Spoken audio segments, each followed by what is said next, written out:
Hello friends, today start with 5th standard science.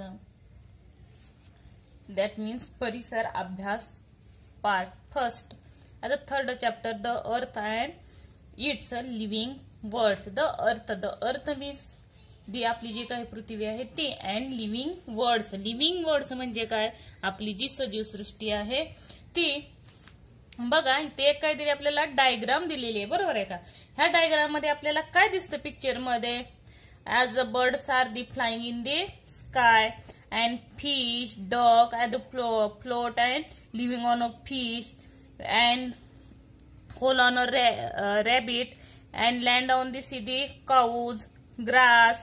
See that the three part of the earth sphere. First part is atmosphere.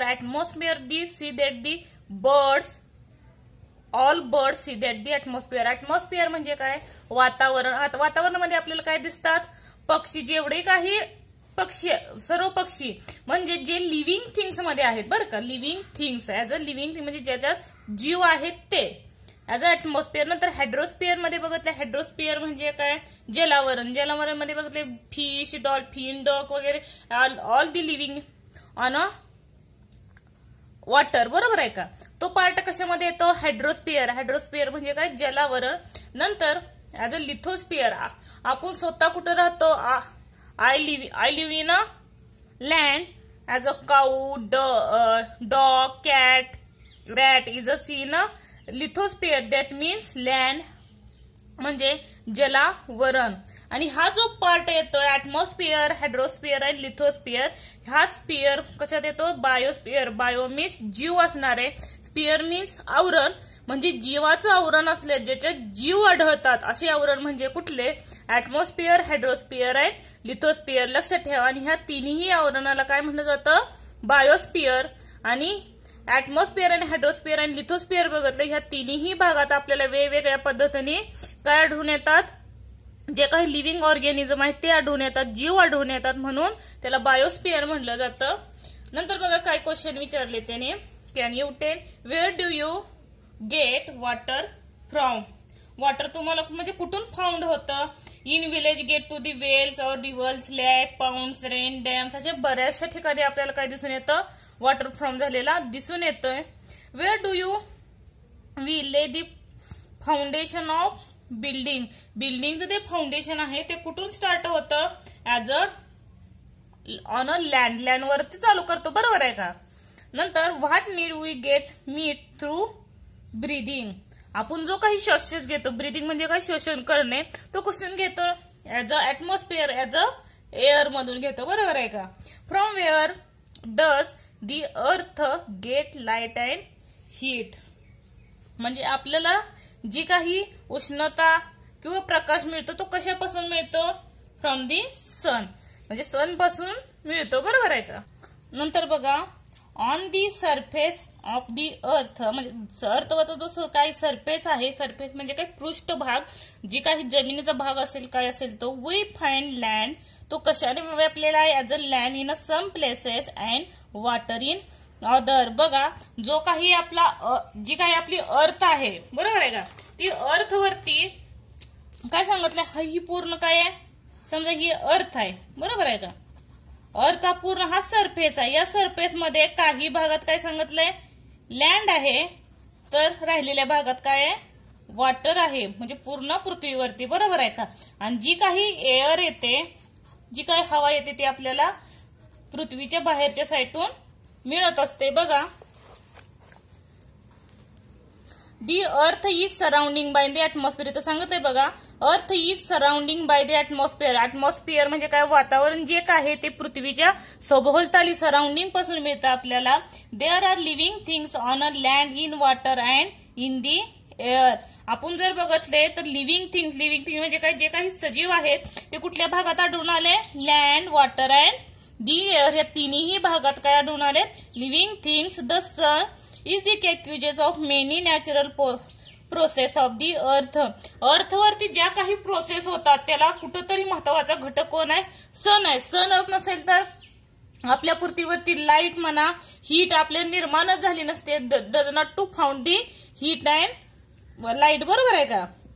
आणि त्याच्यामुळे ज्या काही क्रिया आहेत वनस्पतीमध्ये, प्लांटमध्ये, त्या क्रिया सुद्धा काय घडल्या नसत्या. That means is a natural source of sun is a very important. बघा, water, land and air constitute envelope of the earth, namely the हायड्रोस्फिअर, लिथोस्फिअर and atmosphere. म्हणजे बघा, जो काही लँडचा भाग आहे त्याला काय म्हटलं जातं? लिथोस्फिअर. लिथो म्हणजे जमीन, स्पियर म्हणजे आवरण, म्हणजे काय? शिलावरण. नंतर वॉटरचा जो भाग आहे त्याला काय म्हटलं जातं? हायड्रोस्फिअर. हायड्रोस्फिअर म्हणजे काय? जलावरण. नंतर राहिला कुठला? एअरचा पार्ट. एअरच्या पार्टला काय म्हटलं जातं? ऍटमॉस्फिअर. ऍटमॉस्फिअर म्हणजे काय? वातावरण. आणि या तिन्ही स्पियरला काय म्हटलं जातं? बायोस्फिअर, जीवावरण. बघा, नंतर इथे दिले तेच दिले, the biosphere spread in all 3 sphere. म्हणजे बायोस्फिअर कुठं पसरलेलं आहे? या तिन्ही स्पियर मध्ये. कुठल्या तिन्ही स्पियर मध्ये? जे काही आकृतीमध्ये ऍटमॉस्फिअर, हायड्रोस्फिअर आणि लिथोस्फिअर, ह्या तिन्ही मध्ये जे काही बायोस्फिअर आहे ते काय झाले? स्प्रेड झालेलं आहे. दॅट मीन्स पसरलेलं आहे. नंतर बघा, त्यातील पहिला पॉइंट बघा, द लिथोस्फिअर अँड हायड्रोस्फिअर. लिथोस्फिअर म्हणजे काय? शिलावरण आणि जलावरण. The earth crust is hard. जर अर्थचं तुम्ही आवरण बघितलं तर ते कसं आहे? व्हेरी हार्ड आहे. It is mainly made of rock. ते कशाचं बनलेलं आहे? रॉकचं. रॉक मीन्स खडक. When we travels in hilly region we see layer of soil and rock along road cuts. जेव्हा तुम्ही ट्रॅव्हल्स करता कुठे? हिली रिजन म्हणजे जिथं काही उंच ठिकाण आहे, तेव्हा तुम्हाला दिसून येईल की काय दिसून येतं? तिथून आपल्याला सॉइल, माती आणि रॉक म्हणजे खडकाचा भाग जास्त दिसून येतोय. अलॉंग दी रोड कट्स म्हणजे रोडच्या साईडला. We see grassy of land in a some places and only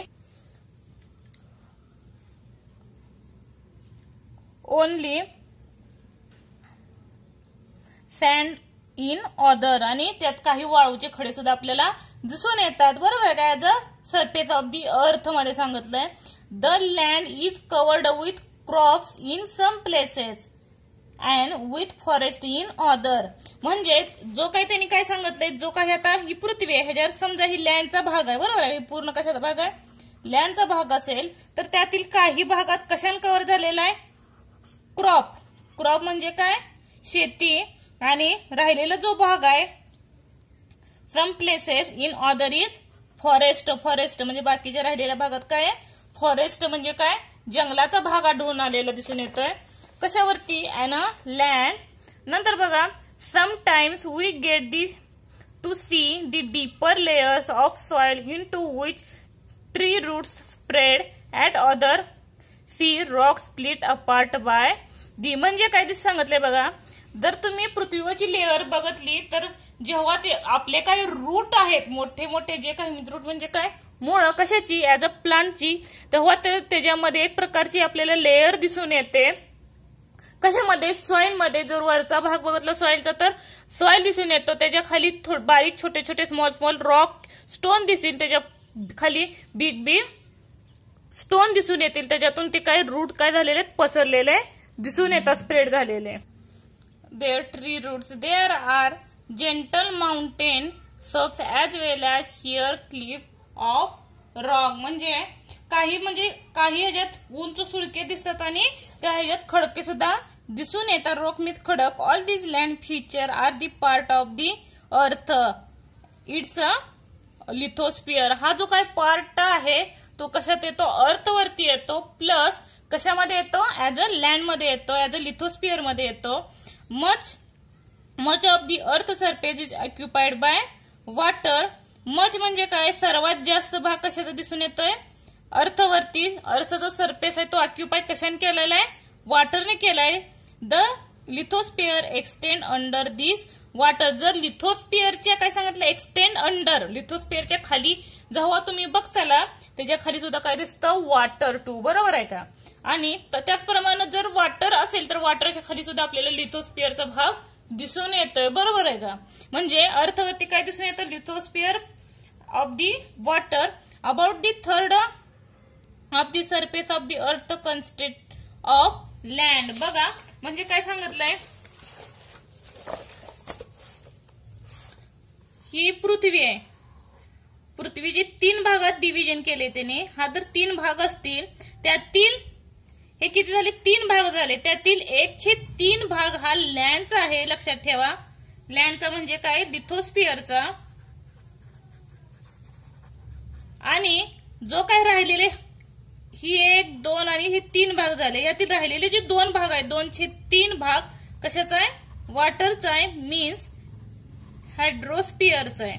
म्हणजे आपल्या पृथ्वीवरती सर्वात जास्त भाग ऍज अ पार्ट कशाने तर ऑक्युपाय झालेला, व्यापलेला आहे. तर तो कशाने, हायड्रोस्फिअरने आहे. आणि 1/3 part is a land and 2/3 part is a water.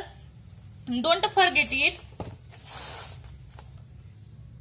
A vast continuous stretch land is called as continent. The land on earth is divided into 7 continent. म्हणजे लँड वर अर्थच्या म्हणजे 7 कंटिनेंट्स आहेत. कंटिनेंट खंड आहेत. The land on divided into 7 continent म्हणजे 7 खंड आहेत. कुठले कुठले, Asia, Europe, Africa, North America, South America, Antarctica आणि ऑस्ट्रेलिया. ही काय 7 कंटिनेंट्स आहेत, खंड आहेत. As the largest continent and Asia is the largest continent and Australia is smallest. लक्षात ठेवा, सर्वात मोठा खंड कुठला आहे तर आशिया, आणि ऑस्ट्रेलिया हा सर्वात लहान खंड आहे 7 खंडापैकी ऍज अ 7 कंटिनेंट मध्ये. The land is not even in all places. The Unions gives different shape on the land in different places. पण प्रत्येक ठिकाणी जर तुम्ही लँड बघितलं, जमीन बघितली तर सेम दिसते का, नाही, तर ऍज अ डिफरंट दिसते. डिफरंट म्हणजे कशी, जर तुम्ही प्लेन ठिकाणी गेला तर काही ठिकाणी प्लेन जागा दिसते, म्हणजे सरफेस जो आहे तो काय सपाट दिसतो. आणि काही ठिकाणी हिली दिसतो, काही ठिकाणी होस म्हणजे खड्डे वगैरे असलेला दिसतो. म्हणजे जमीन प्रत्येक ठिकाणी जो लँडचा भाग आहे तो काय आहे, डिफरंट आहे. म्हणजे त्यालाच काय म्हणलं जातं, दे आर कॉल्ड लँडफॉर्म. ह्यालाच काय म्हणलं जातं, भूरूपे. लँडफॉर्म म्हणजे in the picture above you can see the landform like plain, hilly, mountain etcetera. बघा, जर लँडचा भाग बघितला, काही ठिकाणी उंच दिसतोय, त्याच्यापेक्षा काही उंच, काही ठिकाणी सपाट ऍज अ व्हॅली. प्लेन हा कसा आहे, प्लेन भाग आहे, सपाट भाग आहे. हिल रॉक म्हणजे थोडासा उंच, पण त्यापेक्षा हिल उंच आहे. आणि माउंटेन हा सर्वात उंच. म्हणजे हा कशा भाग येतोय, पूर्ण लँडफॉर्म मध्ये येतोय, म्हणजे भूरूपामध्ये येतोय. लक्षात ठेवा. नंतर बघा, 2/3 ऑफ दी सरफेस. 2/3 बघितलाय आपण, म्हणजे 2/3 कशाचा भाग आहे, 2/3 part of the hydrosphere of water. बघा, covered with the water in the earth. Most of this water is the ocean. जर तुम्ही अर्थवरती सर्वात जास्त काय आहे, वॉटर आहे, बरोबर आहे काय. वॉटर मध्ये जर तुम्ही डिव्हिजन केलं तर सर्वात भाग कशाचा आहे, ऑसियनचा आहे, म्हणजे महासागराचा आहे. आणि महासागराचं पाणी कसं असतं, as a salty, does not use, बरोबर का. Ocean water is salty. There are 5 oceans, namely कुठले 5 ऑसियन्स आहेत बघा, महासागर मोठे, Atlantic, Pacific, Arctic and Southern ocean and the Indian ocean. हे काय ऑसियन्स आहेत 5. The lands along the margin of an ocean is called the coastal region. Water bodies or different shape.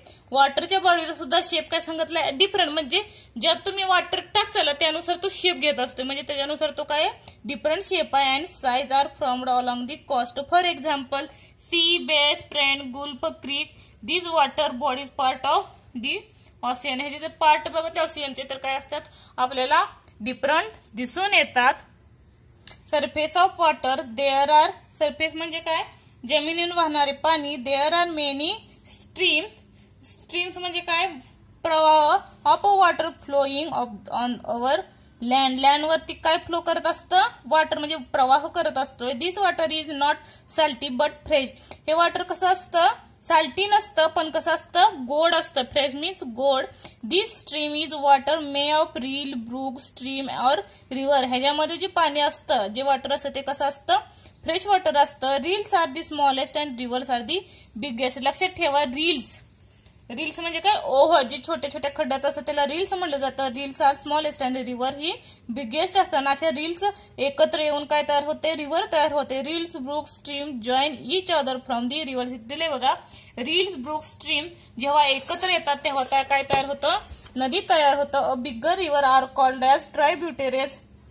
In some places a rivers cascade down a sudden drop. This forms of water fall. म्हणजे जेव्हा म्हणजे ते काही वरून वाहायला लागतात तेव्हा त्याच्यापासून काय तयार होतो, वॉटरफॉल. म्हणजे मोठमोठे धबधबे तयार होतात. धबधबे बघत त्यालाच काय म्हणलं जातं, waterfall. All river eventually flow into the ocean. आणि त्या शेवटी जाऊन कशाला मिळतात, जे काही सर्व रिव्हर तयार होतात, छोटे छोटे काही ब्रुक्स वगैरे तयार होऊन, बरोबर आहे का, आणि ते जाऊन कोणाला शेवटी मिळतात, ऑसियनलाच जाऊन मिळतात. बघा, लॅक्स, सरोवर, a water body formed by water collecting naturally in a low lying area of land is called as lake. जो काही रो एरियामध्ये तयार होता त्या लहान जलाशयालाच काय म्हणलं जातं, लॅक. तळे किंवा सरोवर असे म्हणतात. Water in the form of ice. Ice म्हणजे काय, बर्फ. वॉटर सुद्धा बर्फ होतो. आपल्या पृथ्वीवरचा बराचसा भाग सुद्धा बर्फाने व्यापलेला आहे, बरं, ऑक्युपाय झालेला आहे. Water particle in the cloud freeze and in the cold region. जो काही हिमवर्षा असतो किंवा हिवाळा चालू होतोय तेव्हा काय तयार होतं, त्या रिजन मध्ये म्हणजे त्या प्रदेशात क्लाउड फ्रीज तयार होतं. They come down the form of snow. भरपूर प्रमाणात काय होतंय, flow down snow. The layers of snow peels off the ground. आणि ग्राउंड वरती काय पडलं जातं, ते जे स्नो पडले जातात, बर्फ पडलं जातो. There form of ice. ते कुठल्या फॉर्म मध्ये असतात, आईसच्याच फॉर्म असतात, बर्फाच्याच फॉर्म मध्ये असतात. When such layer of ice pile up in a low lying area the become enormous in size. This hug mass slip down the slope at very slow speed. This is called as glacial. म्हणजे जे काही जमिनीवरून थर अतिशय मंद गतीने पडतात, जे काही स्नो आहे तो काय करतो, व्हेरी स्लो पडतात आणि त्याची काय तयार होते, ग्लासियर. ग्लासियर म्हणजे काय, हिमनदी. हिमनदी म्हणजे काय, the snowy part of the, पूर्ण area part of the snow. नदी कशी म्हणतो, पूर्ण पाणी तयार झालं की गोड पाणी असेल तर त्याला नदी म्हणतो. हिमनदी म्हणजे काय, जिथं काही स्नो म्हणजे बर्फ आहे त्या बर्फाच्या पूर्ण भागालाच साचला जातो, त्यालाच हिमनदी किंवा ग्लेशियर म्हटलं जातं. There are also hung blocks of ice floating in the sea. आणि हे कशावर फ्लोट झालेले दिसून येतात, आईस ऍज अ सी वरती, म्हणजे सागरावरती तरंगलेले दिसून येतात. These are called as iceberg. त्यालाच आईस बर्ग म्हणलं जातं, म्हणजे हिमनग. हिमनग म्हणजे आईची जे क्यूब पडतात त्याच्यामुळे त्याला आईसबर्ग म्हणलं जातं. नंतर ग्राउंड वॉटर. ग्राउंड वॉटर म्हणजे काय, जमिनीच्या खालचं जे पाणी आहे त्याला ग्राउंड वॉटर म्हणतात. Beside this water bodies on the earth surface. हे कुठं असतं, बिसाइडला असतं म्हणजे जमिनीच्या खाली असतं.